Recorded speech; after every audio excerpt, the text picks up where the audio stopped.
uh, dexamethasone dan berlangsung lebih dari 4 jam. Untuk priapismus ini sendiri itu dibagi menjadi 3 jenis. Ada yang tipe iskemik, ada yang tipe non-iskemik, dan ada yang tipe stuttering priapismus. Untuk yang pertama, untuk iskemik atau nama lainnya low flow atau veno-occlusive, ini merupakan suatu kegawatan eh, dalam bidang urologi, di mana salah satu penandanya itu terlihat dari ereksi yang persisten, yang terlihat dari rigiditas dari corporal cavernosus dengan sedikit atau tanpa aliran masuk dari ke dalam arteri cavernosus. Yang dimana kejadian ini apabila ada lebih dari 4 jam itu bisa mirip dengan kejadian suatu kompartemen sindrom, dan tipe iskemi ini merupakan suatu tipe priapismus yang paling sering terjadi, di mana dia eh, eh, me- kejadian itu lebih dari 90% dari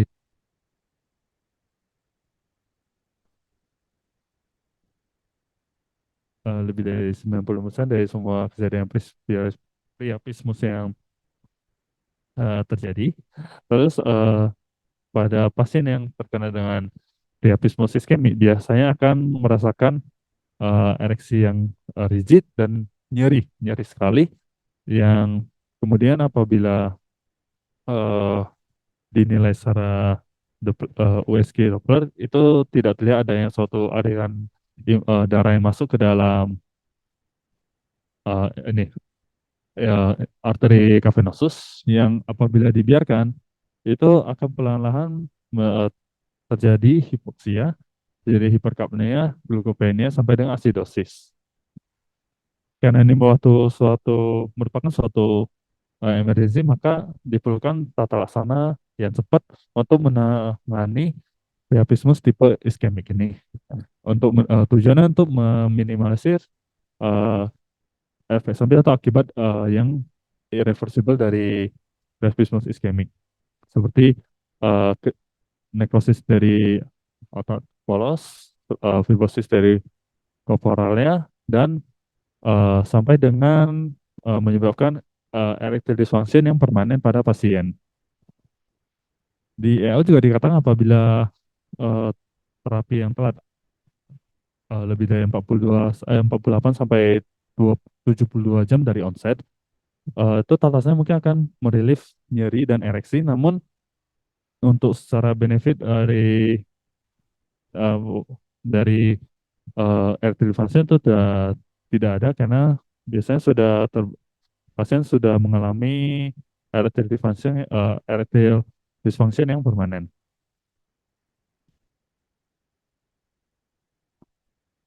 Nah, ini durasi dari presumsi iskemi yang bisa kita lihat dari 12 sampai 24 jam itu biasanya akan ditemukan edema interstisial, yang kemudian dia akan progresi sampai ke destruksi di endothelium dari sinusoidal, dan dari destruksi itu akan terjadi exposure dari membrana basalis, serta terjadi peningkatan dari trombosit. Apabila sudah 48 jam, akan terbentuk trombus-trombus di spasium sinusoidal dan terjadi nekrosis dari otopolos disertai dengan pembentukan fibroblast like cell.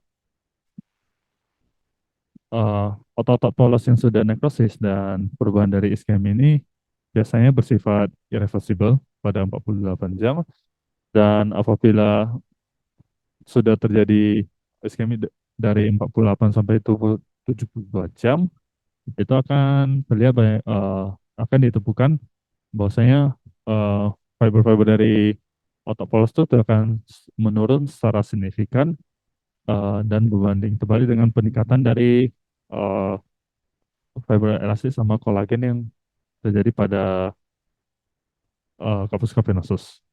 Di tabel sebelah kanan merupakan eh, etiologi penyebab dari presbyosmus tipe iskemik, dari adanya gangguan hematologi, dari infeksi, dari gangguan metabolik, neurogenik, ada gangguan neoplasma, sampai dengan adanya suatu medikasi.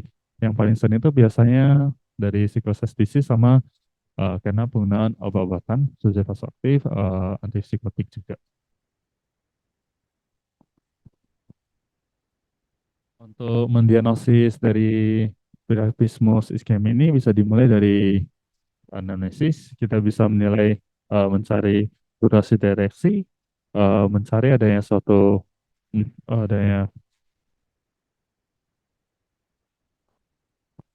dari adanya nyeri, terus mencari histori dari apakah adanya priapismus atau pernah dilakukan terapi lain selama apabila ada priapismus, terus menilai fungsi ereksi saat ini, apakah ada penggunaan obat-obatan atau terapi lain, terus apa penggunaan obat lain seperti recreational drug. Terus apakah ada penyakit sickle cell disease, ada gangguan koagulasi lain. Terus kita juga mencari adanya suatu eh, riwayat trauma atau tidak untuk mengeksklusi adanya suatu non ischemic priapisme atau tidak. Untuk physical examination-nya sendiri, kita dapat menilai bahwasanya nanti untuk ditemukan polyrigid sama ada nyeri tekan, namun di bagian penisnya, di glans penisnya cenderung soft sama disertai dan nyeri yang hebat. Untuk pemeriksaan penunjang, kita bisa melakukan pemeriksaan darah lengkap, kita bisa menilai eh, dari kaleukosit serta diferensialnya. Kita juga bisa menilai profil koagulopati untuk menilai adanya gangguan pembekuan darah. Terus kita juga bisa melakukan aspirasi darah dari kepala kolonosus yang biasanya akan ditemukan darah yang warnanya gelap. Kita juga bisa melakukan eh, AGD untuk membedakan antara suatu iskemi ataupun non iskemi priapismus.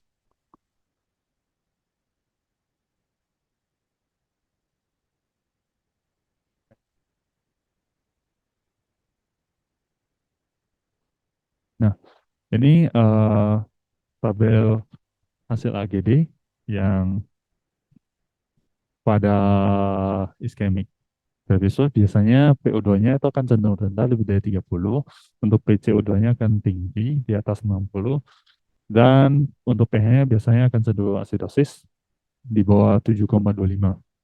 Untuk imaging yang bisa kita lakukan, salah satunya bisa dengan Doppler, di mana pada iskemik itu kan eh, tidak ditemukan adanya aliran darah yang ke dalam corpus cavernosus.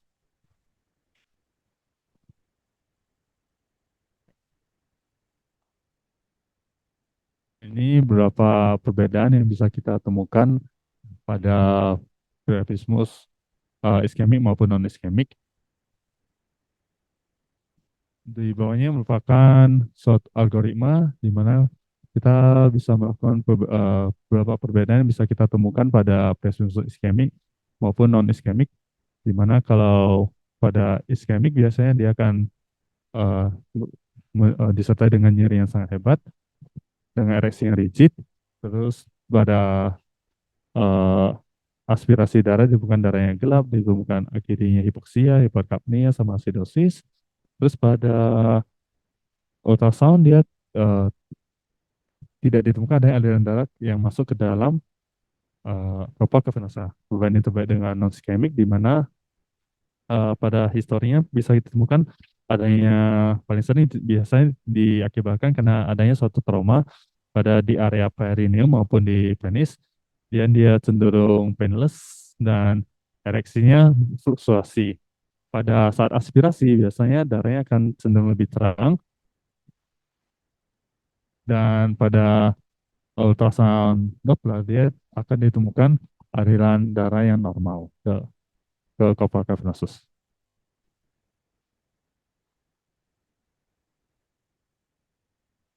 Ini rekomendasi dari EAU. Next. Ini ada tahapan terapi atau manajemen dari priapismus iskemik.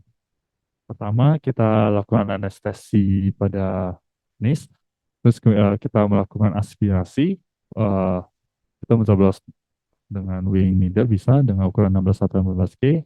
masuk ke dalam glans, bisa melalui dari glans tembus ke corpora cavernosus.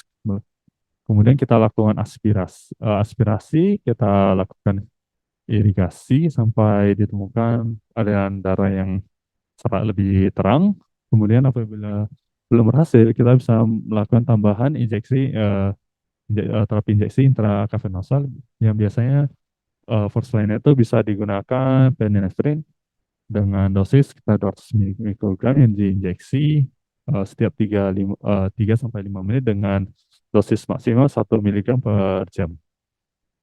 Apabila sudah dilakukan injeksi dan masih ditemukan rigid, kita bisa melakukan tahap terapi selanjutnya itu ke terapi surgical. Biasanya biasanya bisa dengan shunting dan bisa kita melakukan eh, mempertimbangkan untuk prostesis penis apabila reaktivisme sudah ditemukan lebih dari 48 jam.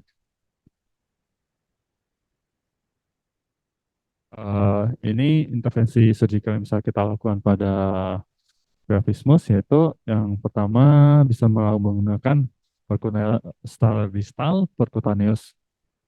shunt, percutaneous distal shunts. Salah satunya bisa dengan winter procedure ataupun dengan EBH teknik dan yang lainnya bisa dengan T-shunt. Untuk yang open distal itu bisa dengan Algora maupun uh, Burnett teknik. Kemudian untuk yang bagian proximal kita bisa menggunakan Cockles teknik untuk dekompres. Untuk selanjutnya kita juga bisa melakukan venous scrotal decompression sampai dengan anastomosis dari vena atau shunts bisa dengan Graham procedure.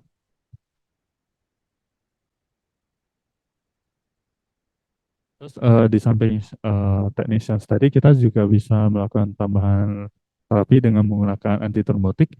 Fungsinya eh, untuk karena pada saat kita lakukan insisi biasanya itu akan mengaktifasi koagulasi pada kaskadiokoagulasi pada di dalam corpus cavernosus sehingga pemberian dari antithrombotic agents ini dikatakan dapat menurunkan sebanyak 84% kejadian rekurensi dan berapa antithrombotik yang bisa digunakan bisa dengan aspilat, bisa dengan heparin sampai dengan clopidogrel.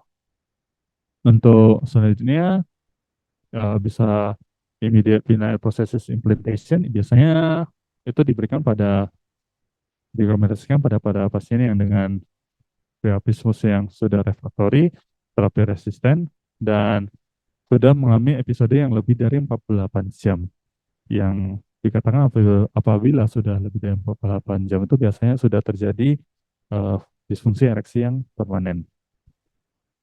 Dan biasanya dilakukan uh, secara immediate itu untuk menghindari kesulitan dan komplikasi yang bisa ditemukan pada delayed prostatic surgery. Biasanya diakibatkan karena pada delay itu sudah ditemukan fibrosis pada korporalnya.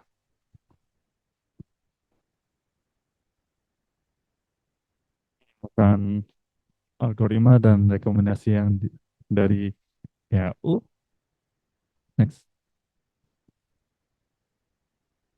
Ini tipe kedua dari presumsi yaitu stuttering atau recurrent atau intermittent dari priapismus. Untuk secara studi epidemiologi pada stuttering priapismus ini dikatakan sebenarnya masih kurang dan biasanya sering ditemukan pada pasien-pasien dengan sickle cell disease di mana rekurensinya bisa sampai 42 sampai 64%. Tujuan utama dari terapi stuttering adalah untuk mencegah munculnya episode stuttering berikutnya dan untuk melimitasi eh, sampai ke priapismus iskemik. Beberapa terapi yang bisa dilakukan bisa dengan hormonal terapi, bisa juga dengan terapi PDE5 inhibitor, bisa juga dengan digoxin, bisa juga dengan alpha adrenergic agonis, baclofen, gabapentin, terbutaline, dan Untuk pada episode akut bisa juga dilakukan dengan injeksi intravenosa me- eh, untuk merilis dari strabismusnya ini. Tipe yang ketiga yaitu non iskemi atau high flow dari strabismus. Eh, untuk kejadiannya jarang dan biasanya lebih sering diakibatkan adanya trauma pada penis ataupun di area perineum. Itu biasanya diakibatkan karena pada saat trauma ini ditemukan laserasi pada arteri cavernosus atau percabangannya yang sehingga eh, pada laserasi itu menyebabkan pendarahan yang masuk eh, ke dalam perbaikan itu sehingga menyebabkan suatu ereksi. Dan ciri khasnya dari high flow ini pasiennya tidak ereksinya tidak full rigid dan tidak disertai dengan nyeri hebat. Dan untuk etiologinya mungkin dari AU bisa dikategorikan jadi empat, bisa dari traumatik, iatrogenik, neurogenik, sampai dengan idiopatik.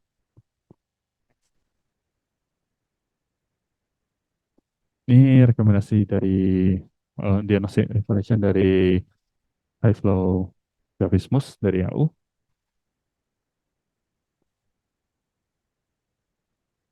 Nah, untuk treatmentnya sendiri bisa dengan konservatif, yaitu dilakukan aspek pada perineum atau eh, di area perineum, bisa juga dengan embolisasi sampai dengan ligasi dari fistula.